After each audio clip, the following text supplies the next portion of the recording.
My name is Elizabeth Moore. I'm from Salt Lake City, United States. I'm 53 years old, and for over 3 decades, I was the wife of a bishop of the Church of Jesus Christ of Latter-day Saints. For years, I was seen as an example of faith, discipline, and devotion. The sisters admired me, the missionaries called me an inspiration, and everyone said our home reflected the heavenly model. I believed it.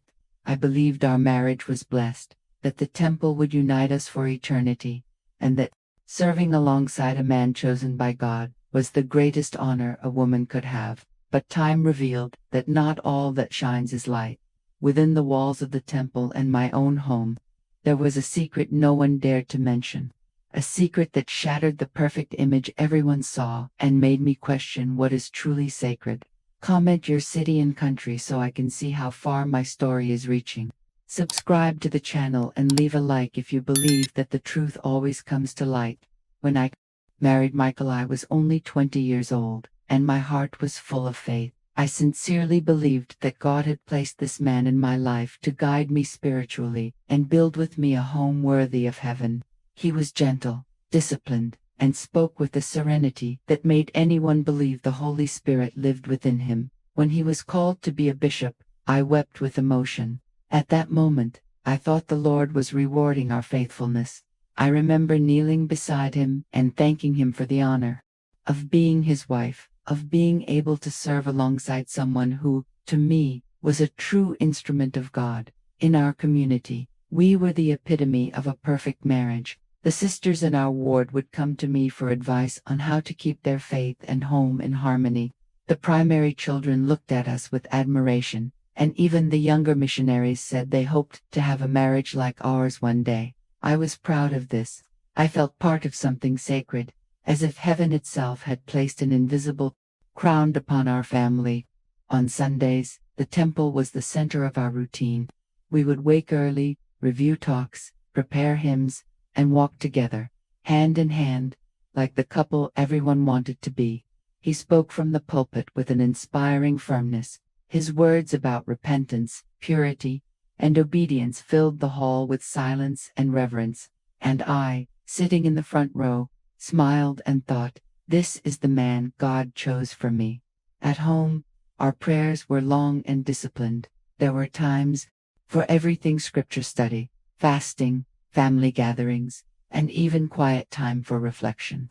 Michael said that order was the language of the Spirit, and I obeyed. He had a faith that seemed unshakable, a conviction that made me feel small but secure. Sometimes I saw him so focused on the scriptures that he seemed to live between two worlds, the earthly and the divine. For many years, I believed our life was truly perfect. When he came home after long meetings, I would prepare his favorite meal and listen to him talk about the challenges of the ward, about marriages in crisis and wayward youth. He would say that everything was a test, that faith required sacrifice, and I, as a faithful wife, saw myself as part of that sacrifice. I believed that being a bishop's wife meant living alongside a man chosen by God, and that my mission was to support him without reservation. But slowly, something began to change. I realized how distant he was from me emotionally. His gaze became cold, his words impersonal. He still spoke of love from the pulpit, but at home, the silence weighed heavily. Our conversations revolved around church tasks, temple recommends, and membership obligation. I missed the man who had once promised me love and tenderness, but he convinced me that duty came before all else. Over time, I realized that his faith was greater in public than at home. From the pulpit, he spoke of forgiveness and compassion, but within the walls of our home, coldness and distance reigned. I wondered how someone so pious could be so absent. I told myself that perhaps it was the weight of responsibility, the burden of caring for so many souls. But deep down, something told me there was more than weariness. There was something hidden behind those serene gazes and that quiet voice. I began to notice small contradictions, late-night calls, meetings that stretched into the wee hours, a growing uneasiness whenever I asked simple questions. He would smile and say, "Trust me, dear, Everything I do is for the church, and I believed him. After all, questioning a bishop was like doubting God himself. I learned to mask loneliness with prayers and sadness with smiles. At women's meetings, I spoke about the value of obedience and patience, repeating words that no longer made much sense to me. Sometimes, as other sisters shared their testimonies, I felt a tightness in my chest and thought, are we all just pretending everything is okay? Even so, I remained steadfast. I told myself that every woman of faith carries a cross, and perhaps mine was loving a man who belonged more to the church than to me. I never imagined that this estrangement was the harbinger of something much greater, something that would forever change the way I viewed faith, marriage, and truth itself. Back then, I still believed that love and devotion were enough to sustain a home. I didn't know that behind the well-pressed suit and sacred words lay a secret that time and fear tried to hide, and that one day, everything would come to light.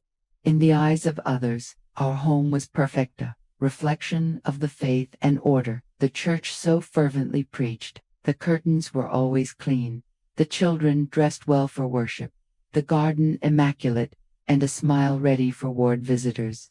On the outside, we were the model family, a reflection of what everyone expected of a blessed home. But inside, there was a silent emptiness growing.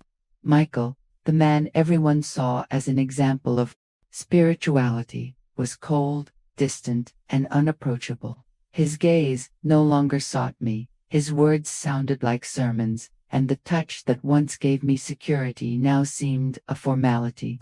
I lived with the man who preached love, but I no longer knew what it meant to be loved. Every time he took the pulpit and spoke about compassion, my heart sank. People wept at his words, but I knew those tears didn't touch the truth. At home, love was a distant memory. There were rules, schedules, duties, but there was no affection. Conversations became cold and predictable about the families in the ward, the temple budget, baptismal goals, never about us. Over time, I began to notice details I'd previously ignored, the long absences justified by spiritual meetings, the phone calls that ended abruptly when I entered the room, the blank stares that avoided mine. Sometimes he'd spend hours locked in his office, claiming to study the scriptures, but I knew that silence hid something I wasn't allowed to question. And when I asked, I always received the same answer. You need to trust, dear. Don't doubt a man called by God. Silence became a habit. I learned to swallow questions, to smile at meetings, to hug sisters who said they were jealous of our unity. I smiled back, but inside I felt like I was living a lie. I began to convince myself that the problem was with me, that I wasn't spiritual enough, that my faith had weakened. After all, if everyone admired him so much, who was I to doubt his holiness? The nights were long. Sometimes I would hear him praying in the next room, asking for strength and forgiveness, but never coming near me. The distance between us grew like an invisible wall, and yet, before others, he remained the exemplary bishop, caring, firm, generous. People called him a man of God, and I, who slept beside him every night, wondered if I truly knew him. The messages on his cell phone began to appear by chance. A name kept repeating itself, a tone of intimacy that didn't suit his position. I asked him once, and he replied coldly, "It's a church matter. You don't need to worry about it." And I, driven by fear of appearing suspicious or sinful, remained silent. It was then that I realized that silence had become not just a choice, but a prison. The following Sunday, he preached on the importance of honesty and spiritual purity. He spoke with such conviction that the congregation wept. I watched him and thought, how many times can a man lie in the name of faith without losing himself completely? At that moment, I understood that the holiness people saw in him was merely a carefully crafted reflection.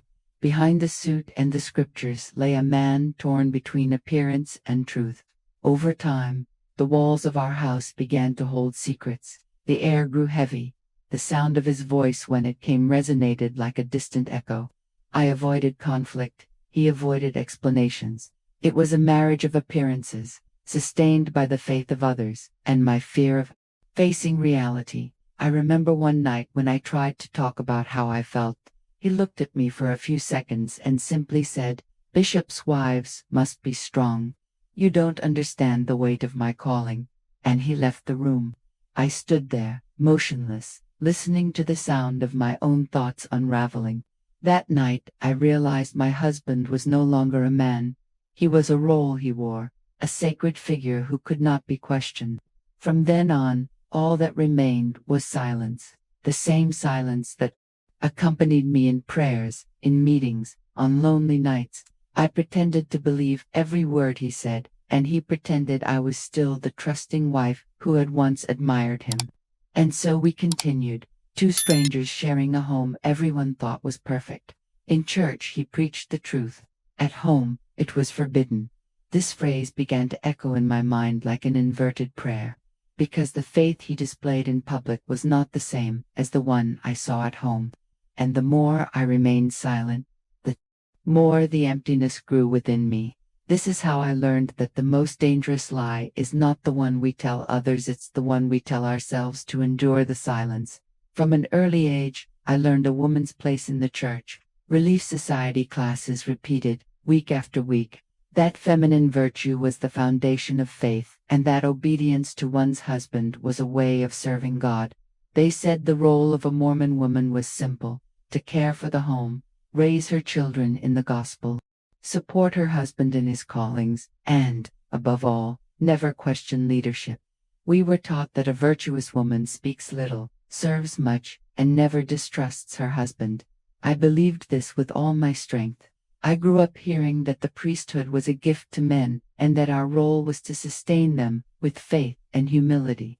In meetings, we would see the leaders take the pulpit with the serene countenance of the chosen, and we women, sitting in silence, would observe. The Spirit, they said, spoke through them. If I felt doubt, I should pray more. If I hurt myself, I should fast. If something disturbed me about my husband's behavior, it was a sign that Satan was trying to weaken my faith. So I learned to stifle the instinct that screamed within me, the voice of reason that demanded to see.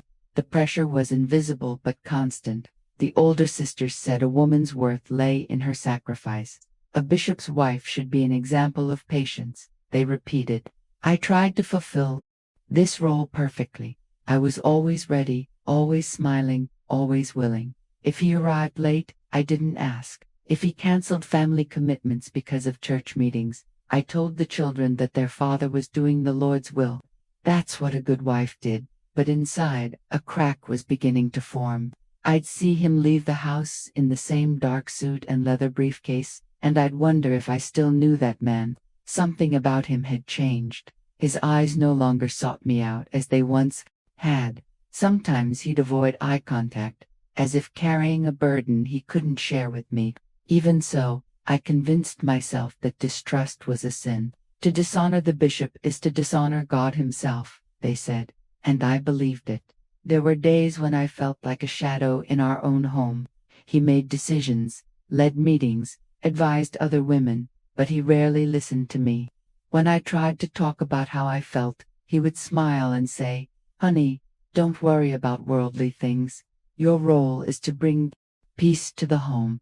And, in a way, he believed he was protecting me, or perhaps just gently silencing me. The result was the same. I shrank, and he grew. The fear of dishonoring the bishop kept me from speaking. I saw things that didn't make sense: mysterious visits, phone calls that ended when I entered the room, envelopes with church headquarters stamps, but there was always an explanation. Administrative matters, membership issues, priesthood matters. The words sounded convincing, and guilt made me accept them. When intuition tried to warn me, I prayed for forgiveness for doubting. I was taught that a woman of faith trusts until she bleeds, and I obeyed.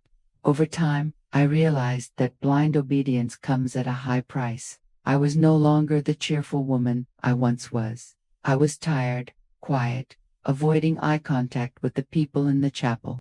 I began to think the problem was me, that perhaps I lacked faith, that I didn't pray enough, that the devil was whispering lies to me. How many times did I repeat to myself, "If he is a man of God, then I am the one who needs to be a better wife. But deep down, something was eating away at me.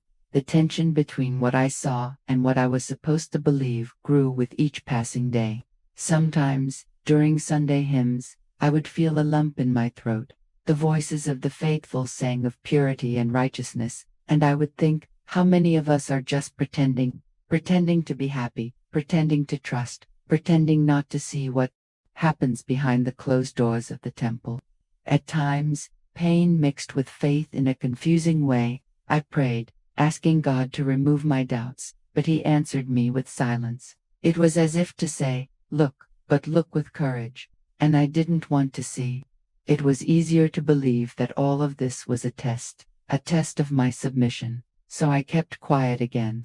Home became an altar of appearances. I smiled at visitors, talked about the importance of eternal family, and prepared Sunday dinners as if nothing were wrong.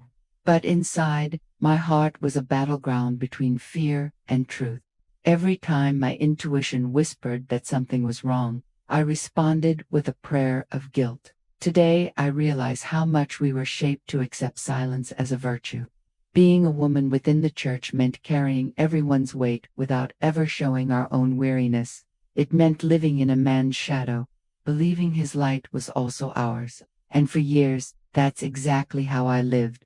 Obedient, submissive, proud to be a bishop's wife, even when the price was losing myself.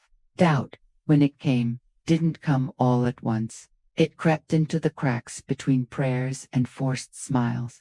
I no longer knew if the tears I shed were of faith or fear, and yet I remained silent, because within the church, a woman who talks too much is judged, and one who doubts is seen as weak. That's how I learned to confuse obedience with holiness and fear with faith, until the day I realized that silence wasn't a virtue, it was the most effective tool for hiding the truth. The temple has always been presented as the most sacred place on earth, a space where heaven meets humanity, where the Spirit speaks in silence, and where the faithful renew their purity before God. From the first day I entered, I felt that place carried something that could not be questioned. The white walls, the soft lights, the almost hypnotic silence. It was as if the air inside had a different weight, a different time. Everything was governed by rules, gestures, and words that only the worthy could utter. Inside the temple, I learned that obedience is worth more than conscience. This phrase echoed within me for years, like an inverted clause, like a sentence that could not be broken. Oaths were made with hands on chests, eyes closed, and hearts surrendered. We promised fidelity, purity, and secrecy. Everything that happened within was to remain hidden, even from those we loved. It was the pact between man and God, but over time, I began to realize it was also a pact between power and silence. No believer dared question it. The prophet's voice was law, the bishop's word was command, and the temple was a spiritual tribunal where no one dared doubt. Michael, my husband, knew every detail of that system. He understood the symbolic value of the power he wielded, the respect, fear, and devotion that the title of bishop inspired. He wielded it skillfully. People regarded him as a mediator between heaven and earth, and he thrived on that. Reverence, the trust of the faithful, is a sacred gift, he would say. But in practice, that trust was the perfect shield to hide any shadow. I saw how he transformed within the temple. His gestures became firmer, his voice more confident, his presence more commanding. It was as if that space crowned him with divine authority. The women treated him with a respect that surpassed the human. The men listened to him in silence, and even the children looked at him with awe. He liked this. I saw in his eyes the gleam of someone who knows they are untouchable. And the more they honored him as a leader, the more distant he became as a man.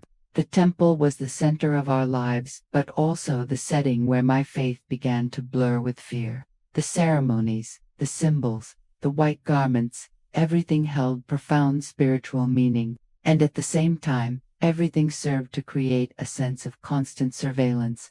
There were eyes everywhere. Every gesture, every word, every emotion seemed watched. Obedience was the supreme virtue. To question was to sin. I remember the first day I considered not returning. It was after a long session, where I heard, once again, that the woman should be submissive and the man the priest of the home. I looked around and saw dozens of serene faces, all repeating the same words, the same gestures. I felt a shiver. I thought about how it seemed like theater, beautiful but empty ritual. I felt guilty for thinking that way. I asked God for forgiveness, right then and there, silently, asking Him to erase my thoughts. But the doubt had already been sown. Michael never knew I'd begun to fear the temple. To him, that place was the pinnacle of faith, the symbol of his spiritual authority. I remember once overhearing him say to another leader, "In here, we are instruments of the Spirit. Out there, we are tested by the weak." And I wondered what he meant when he said out there. Did he include his own home, his own family? Over the years, I realized that he used the temple's prestige to shape reality to his advantage. If anyone doubted him, a speech about obedience and humility was enough to silence any questioning. "The bishop is called by revelation," they said. "Whoever judges him, judges God himself." This belief completely shielded him. Any suspicion about his behavior was considered a spiritual attack, and so, the temple, which was supposed to be a refuge, became the shield of his secrecy. Inside, the Holy Spirit seemed to observe everything except what was happening in our home. How many times had I seen him ascend the pulpit after a cold discussion, with the same serene tone and the same appearance of holiness. People wept at his words, but I saw the emptiness behind them. He spoke of love, but his voice never trembled. He spoke of repentance, but never asked for forgiveness. He spoke of light, but his eyes were dark. There were nights when he would return from the temple, change quiet, tense, with a distant look in his eyes. I tried to talk, but he would only say, "The Spirit tested me today." He never explained what that meant. And I, driven by faith and fear, stopped asking. I learned that some questions shouldn't be asked, especially when they involve the sacred. The shadows of the temple began to infiltrate our lives, subtle, silent. The children felt the weight, even without understanding. I tried to keep the house in harmony, pretending nothing was wrong. But inside me, the voice that had previously been only a whisper began to scream. Something was out of place. Something in this perfect system hid a corruption no one wanted to see. Today I understand that the temple, for many, is a symbol of purity, but for me, it became a symbol of fear, because it was there, under the soft lights and sacred chants, that I learned to silence my instincts, deny my emotions, and obey without thinking.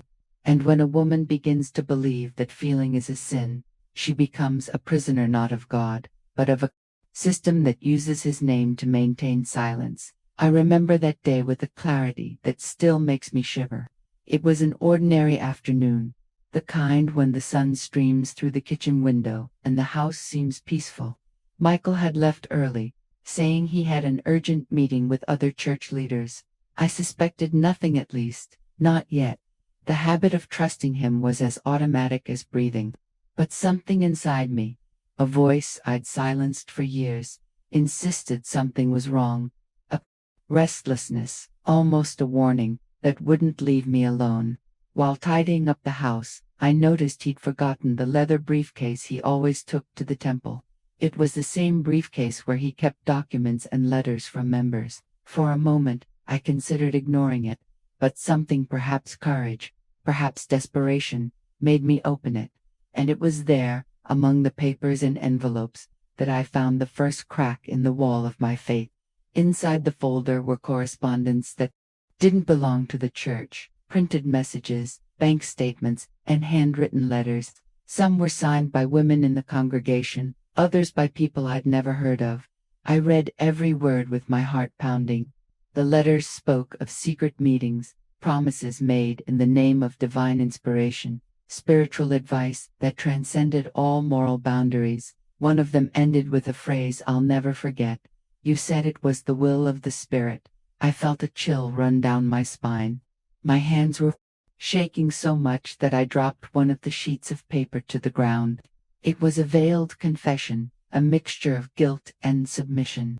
In that moment, I understood that the man I called bishop was not the same man the people venerated. He wore faith like a veil, hiding his own desires and lies behind holiness. I continued searching, my heart aching. I found financial records showing cash withdrawals, deposits into personal accounts, and expenditures that couldn't be justified as free will. Offerings, everything was there, meticulously organized, as if he had learned to hide his sins within the very order he preached. I sat on the living room floor surrounded by papers, feeling the world crumble around me. Each document was a stab at the image I had built for years. This man who preached purity, who spoke of sacrifice and obedience, had used God's name to protect himself. And I, with all my faith, had helped maintain his disguise. When he returned home that night, I waited for him in silence. The sound of the keys in the door seemed like thunder. He saw me standing there with the papers in my hands, and the serene expression he always wore disappeared. For a moment, I saw the fear in his eyes, and that fear confirmed everything I needed to know. I tried to speak, but my voice faltered. I simply asked, "What is this, Michael?" He approached slowly, took the papers, and said coldly, "You wouldn't understand. These are church matters."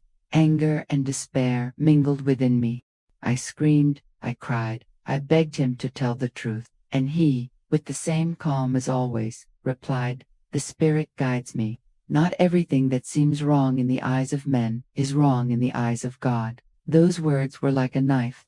It was the moment I realized he believed his own lies or needed to believe them to keep breathing. That night, the man I called bishop ceased to be holy in my eyes. I saw not only infidelity and deceit, but the spiritual corruption of those accustomed to playing with God's name. I saw a man who traded truth for appearances, love for control, and faith for manipulation. And I also saw the woman I had become, submissive, weary, trapped in a life built on fear. The silence between us was deadly. He tried to convince me not to tell anyone, saying that the spiritual authorities would take care of the matter. He said that the enemy wanted to destroy the priesthood and that I shouldn't allow my pain to become sin. With each word, I felt the abyss widen. It was like listening to the devil using the vocabulary of faith. In the following days, anguish overcame me. I went to the temple, seeking answers, but the same place that once seemed sacred now suffocated me. I stared at the white walls and saw only masks. The prayers that once soothed me now sounded hollow. I tried to believe there was an explanation, a divine reason for everything. But deep down I already knew the truth didn't come from a Baptist, came from within, and it hurt. I began to remember every moment of our life together in a new light. Every word, every gesture of piety, every controlled look, everything took on new meaning. The man I thought was the ultimate example of faith had become the symbol of the lie I had helped protect. He said obedience was the key to salvation, and I realized that, in fact, it was the key to the prison where I was held captive. It took me days to accept it, but in that moment, something shifted within me. The faith I had blindly held on to began to crumble, and in its place was born something more painful, but also more true: courage. For the first time, I didn't apologize for doubting. For the first time, I felt that God was on my side, not the God of rules and guilt, but the God who loves truth, even when it destroys. The truth I discovered destroyed my faith, but saved my soul. Because sometimes you have to see hell to recognize heaven. And that day, when the mask fell, I realized that true faith isn't born of fear or obedience, it's born of confronting lies. And it was in that confrontation that I finally began to awaken. After the discovery, the world didn't collapse all at once. It crumbled silently, like an old house that begins to crack from within before it collapses. I knew too much, and at the same time, I didn't know what to do with it. The church preached that everything should be resolved internally, that exposing a leader was tantamount to tarnishing the name of the Lord. And I, frightened, obeyed. I remained silent. I guarded his secret as if it were my own, believing that the scandal would destroy not only our family but also the faith of all who looked to him as an example. For months, I lived like a ghost in my own house. He kept climbing the pulpit, preaching about repentance, purity, and service. People applauded, wept, and thanked him for his words. And I, sitting in the front row, pretended to believe. Every Sunday, while he preached, I felt like I was betraying myself by remaining silent. This was my penance smiling while my soul screamed. Guilt gnawed at me. I couldn't look anyone in the chapel in the eyes. I feared someone would perceive the truth simply by my silence. I began to feel sick, first internally. Insomnia set in, then anxiety attacks, tremors in my hands, and a racing heart for no reason. At night, I would get up to pray, asking God to forgive me for hiding my sin. But within my prayers, there was confusion. I no longer knew whether I was asking forgiveness for remaining silent or for wanting to speak. There were times when I thought about running away, leaving the church, leaving the city, disappearing. But guilt was a constant current. I feared what my brothers would say, what my children would think. What would happen to him if I told everything? Michael was respected, admired, and me, I would be seen as the woman who destroyed a man of God. The fear of being called a liar, a heretic, a traitor, silenced me completely. Over time, silence became a habit, a shield, and a prison. I smiled at Relief Society meetings, helped with ward activities, prepared missionary dinners, all as if nothing were wrong. On the outside, I was the same faithful wife I'd always been. Inside, I was a wreck. I felt the weight of hypocrisy crushing me, and yet, every day, I chose the same path, silence. I began to develop pains that the doctors couldn't explain. Migraines, weakness, palpitations. They said it was stress. I knew it was my soul. Carrying a spiritual secret is like carrying a stone on your chest. You learn to walk with it, but with each step, your body grows more tired.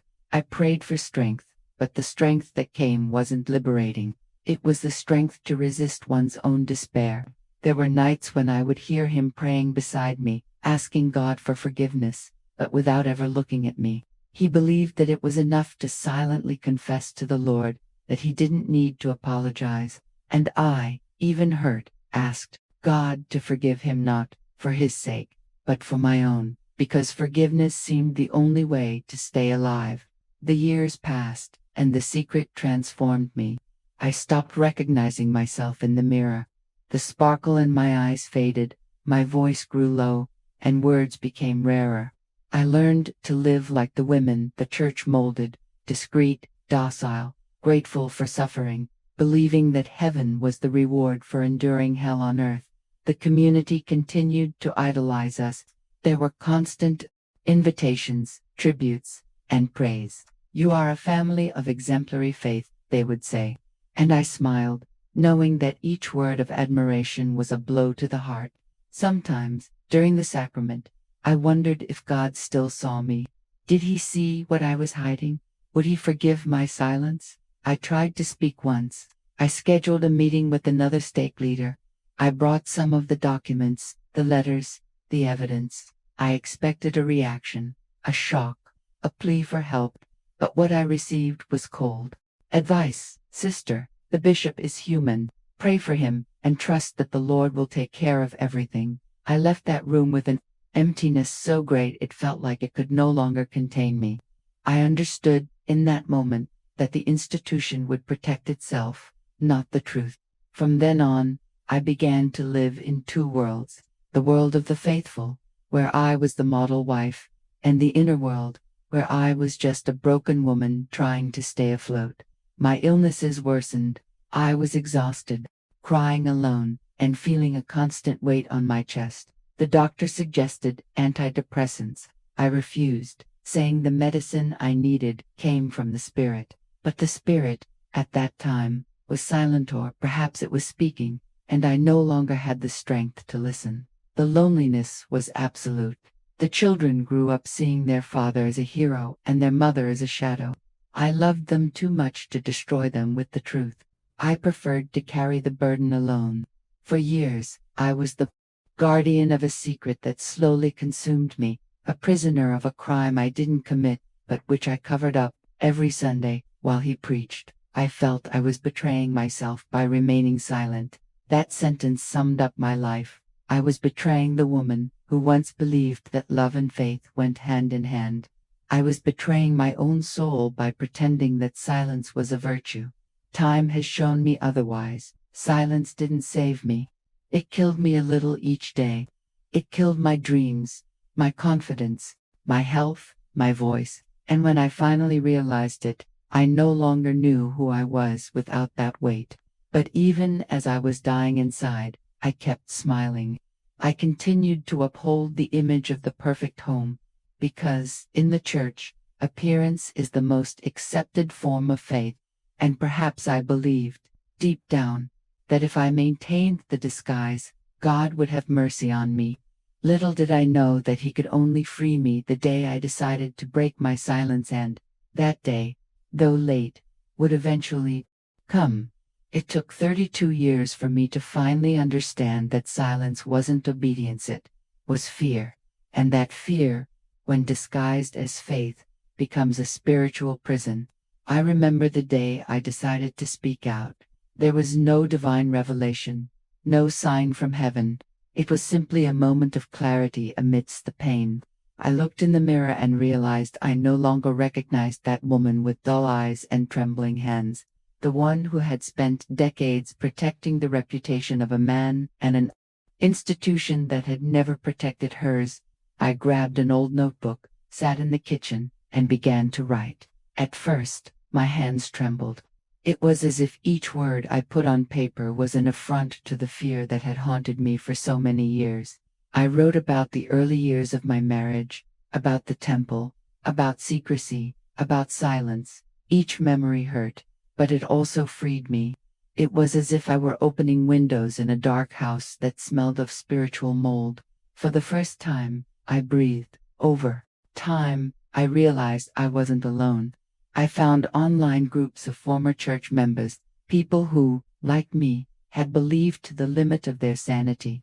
I read stories of women who lived the same cycle of faith and guilt, of obedience and fear, ex-wives of leaders, missionaries, mothers, daughters, all marked by the same wound, the weight of silence. With each conversation, I felt less crazy. It was as if, finally, the truth had found a voice in the voices that had also been silenced. I began exchanging messages with some of them. One woman from Idaho told me, "You're not alone. They teach us to serve until we forget who we are." Another, from Nevada, wrote, "It's not God who binds us. It's the fear of displeasing the men who speak in His name." These words resonated deeply with me. I began to understand that my story was just one among many, and that telling the truth was more than a personal act, it was an act of faith. One night, as I wrote one of the last pages of my story, I realized there was no longer any anger in what I was saying. There was only weariness and, paradoxically, peace. I didn't want revenge. I didn't want to expose myself out of spite. I simply wanted the truth to breathe, for other women to understand that obeying isn't the same as denying oneself. It was at that moment that I understood that God didn't want me to be silent. He wanted me to be free. I began sharing parts of my story anonymously on forums and support groups. The messages I received were like invisible hugs. Women said, "You told my life story." Finally, someone said what I never got to say. These words healed wounds that time hadn't healed. For the first time in decades, I felt like I was truly serving God, not submissively, but honestly. It was then that I decided to record a video, alone, with my phone propped up on a stack of books. I spoke for over an hour, without a script, without rehearsal. I spoke from the heart. I told everything: the faith, the fear, the secret, the silence. When I finished, I cried, not with sadness, but with relief. It was as if a stone had been lifted from my chest. That recording spread more widely than I imagined. I received messages from people from various countries saying that my story gave them the courage to question, to step out, to free themselves. It was at that moment that I understood one of the deepest truths of my life. Hell wasn't leaving the church. Hell was living inside it, pretending everything was fine, pretending that suffering was a blessing, that fear was reverence, that silence was faith. I spent decades trying to please a God who never asked me to be silent. It was the church, it was men, it was fear that made me believe this. Liberation didn't come overnight. It came in small doses and honest conversations, in nights of writing, in the tears I no longer hid. Each time I told my story, I felt a layer of guilt lift from me. I began to sleep better, breathe more easily, look to the sky without fear of judgment. For the first time in 32 years, I felt my faith was truly mine, not inherited, not imposed, but chosen. The hardest part was facing my children. They grew up believing in their father's image as a man of God.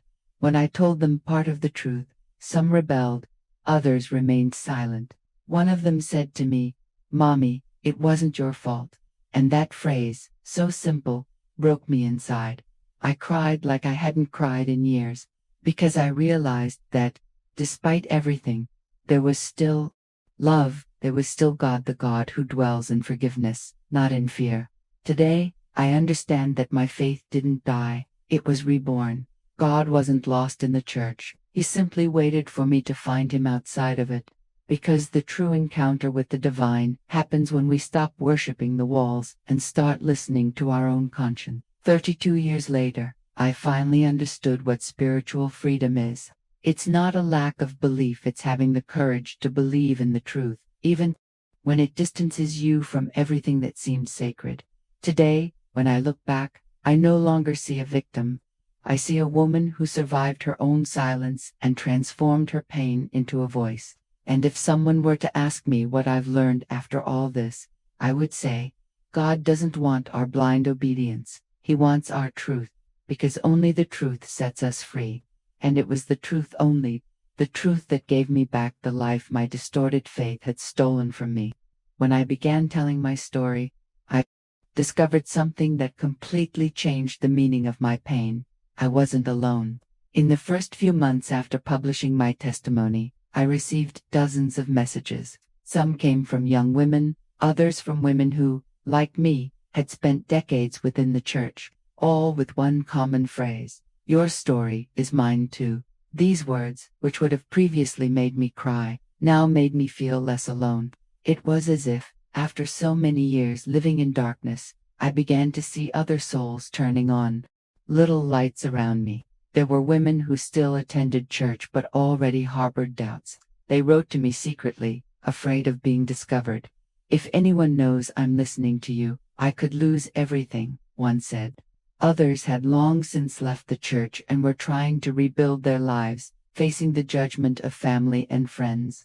And there were those who, despite suffering, still defended the institution, clinging to the idea that questioning was betraying their faith. In each of them, I saw a reflection of myself at different stages of my journey: the obedient woman, the wounded woman, the awakened woman. Over time, we created a kind of invisible network, a silent but powerful group, women who gathered to talk, pray, cry, and laugh together. None of us were theologians, none of us had degrees. We were simply weary hearts trying to understand where God got lost in the midst of obedience. We shared messages, exchanged confessions, and told stories that would previously have been considered taboo. It was there that I understood the power of empathy, because when pain is shared, it ceases to be punishment and becomes healing. I saw that many believed, served, and remained silent. Like me, this realization struck me like a revelation. These women had lived the same double life as me, the appearance of holiness and the weight of hidden doubt. They had all learned that to be virtuous was to endure in silence. They had all wept over unanswered prayers, and all, at some point, had felt guilty for wanting to know the truth. I began to realize that oppression lay not only in the words of leaders, but in the way we were taught to think. Within the church, our voice was a distant echo, always filtered by male authority. And even when the Spirit touched us, we were taught to doubt our own inspiration. Because God speaks first to the priests, how many times had I remained silent, believing the voice within me to be pride, when in fact it was discernment? These women helped me rediscover God, not the institutional God, surrounded by rules, but the God who dwells in simple gestures, in embraces, in listening, in truth spoken with love. We began meeting outside the temple, in cafes, in parks, sometimes online, when fear still loomed large. In these conversations, I learned more about faith than in all the manuals I'd read in my life. There, without hierarchy, without titles, only with tears and sincerity, I realized that the Holy Spirit was still speaking and that, for the first time, I was listening. With each encounter, I felt a piece of the guilt melt away. We weren't rebels, as they had called us. We were survivors, women who had once believed so deeply that they lost themselves within their own beliefs. Now, we were learning to find ourselves outside the temple walls, rebuilding our sense of spirituality. Some began studying, others began writing books, and still others decided never to enter a chapel again. I didn't judge any of them. I learned that spiritual freedom has no set form. It begins when we stop asking for permission to exist. Gradually, my faith transformed. I still prayed, but my prayers changed. They no longer asked for forgiveness, they asked for truth. They no longer pleaded for strength, they asked for lightness. I no longer felt like a disobedient daughter, but a woman who had finally understood God's love as something that cannot be bought with sacrifice, but discovered in the courage to be authentic. The most beautiful thing was seeing the impact this network had on other lives. Some women told me that, after hearing my story, they were able to ask for help. Others confronted abusive leaders.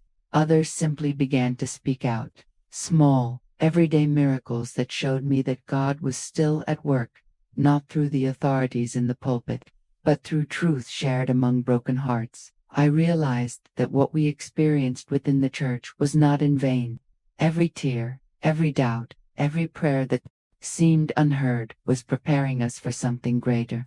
We were the generation that began to break the cycle of silence, the daughters of women who could never speak, but who now find in us the voice they lacked. Today, when I look back, I no longer feel ashamed of having believed, because believing is a pure act, even when misdirected. It wasn't our fault for trusting, it was the fault of those who used that trust to dominate. And realizing this is the first step to healing the heart, I began to rebuild my faith away from the temple. I discovered that God dwells not in buildings or rituals, but in every act of true love. I began to sing, to write, to live again. I felt that my soul, after years of being trapped, was finally breathing.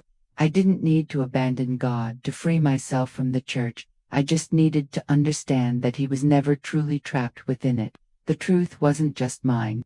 It belonged to all who once believed in silence. This phrase became my new creed, because what saved me wasn't faith alone. It was meeting other women who, like me, transformed their suffering into a voice. And together, we discovered that when the truth spreads, no lie can last long. It was there, amid tears, laughter, and courage, that I found the true temple, the one that rises within every heart that chooses the light, even after living for years in darkness. Today, after everything I've experienced, I can say without fear, God never asked for our silence. He asked for our clear conscience. It took me 32 years to fully understand this phrase. For decades, I confused obedience with faith, submission with holiness, and fear with respect. But now I understand that true love for God is not born of fear, but of truth. And truth always sets us free, even when it hurts. As I speak, I remember all the women who still live in silence, believing that protecting the church's image is the same as honoring the Lord's name. I thought so too. I, too, trembled at the thought. That opening my mouth would be a betrayal of faith, that questioning a bishop would be a defiance of God Himself. But today, looking back, I see that the greatest sin I committed was doubting the voice God placed within me, the voice of conscience, the one that whispers when everyone else tells me to be silent. God never intended us to be complicit in lies. He didn't create us to be servants of fear. He created us to be free, honest, and whole. And this spiritual freedom is not found within the walls of a temple, but within the heart that dares to choose the truth, even when it costs everything. Because the faith that demands silence in the face of injustice isn't faith, it's control. And I had to lose almost everything to understand this. Today I speak not out of spite, but out of love. Love for those still trapped in marriages that only survive because fear is louder than their voice. Love for those who believe that suffering is proof of holiness. Love for those who kneel every night, asking God to give them the strength to remain silent, when what He wants is for them to stand up and speak. I learned that God isn't offended when we speak the truth. He is offended when we use His name to hide error. And that's what I saw happen time and time again. Leaders who preached purity and hid sin. Families who lived on appearances while bleeding inside. A religion that promised peace but cultivated guilt. And yet, God's love remained. It remained when no one listened, when I was judged, when I cried, alone. It was He who sustained me when everything fell apart, not the institution, not the leaders, but Him. Today I understand that faith and freedom can walk hand in hand, that God doesn't need gilded temples, but sincere hearts, that He doesn't measure our worth by how much we obey men, but by how faithful we are to the truth. When I finally decided to speak out, I realized that He was never against MIT, was I who was against myself. And if you, listening to me now, feel the same weight on your chest, know this. God doesn't want you to live in silence. He doesn't want you to hide your pain for fear of losing people's approval. What He wants is for you to find the peace that only exists when the truth is spoken. Perhaps the world won't understand. Perhaps others will judge you. Perhaps they'll even turn their backs on you. But heaven never abandons those who choose the light. So, if my story touched you, it's not because of suffering, it's because of liberation. Because freeing yourself from lies is the first step to rediscovering faith. True faith, the kind that doesn't need intermediaries, recommendations, or worthiness interviews. The kind that arises when you close your eyes and say, Lord, I want to be true to you, even if it costs me the comfort of the temple. Today I am a free woman, not because I left the church, but because I stopped lying to myself. I still believe in God, perhaps even more than before, but now I believe in Him in a simple, pure, and fearless way. I believe in the God who walks with me when I walk alone, in the God who listens to me when no one else will listen, in the God who forgives me even when religion condemns me. To all who listen to me, I leave a request from the depths of my soul. Never confuse faith with silence. Never let anyone use God's name to silence you. The true spirit does not oppress, it liberates. And if one day you feel your soul is trapped, remember, the same God who freed me wants to free you. 2. Comment, I'm awake. I want to know the truth, so I know you made it to the end. Subscribe to the channel and leave a like to hear more real testimonies, and watch the next video, another testimonial from someone who also dared to speak the truth. And before I close, I want to leave you with one last sentence, the one that sums up everything I've learned after 32 years of silence and pain. Because God does not dwell in temples of stone, but in hearts that have chosen the truth. May this truth find you wherever you are. May it awaken you, heal you, and restore the peace that fear has stolen from you. Because true faith doesn't require perfection, it only requires the courage to look to the heavens and say, with sincerity, Lord, I choose the truth, even if it hurts.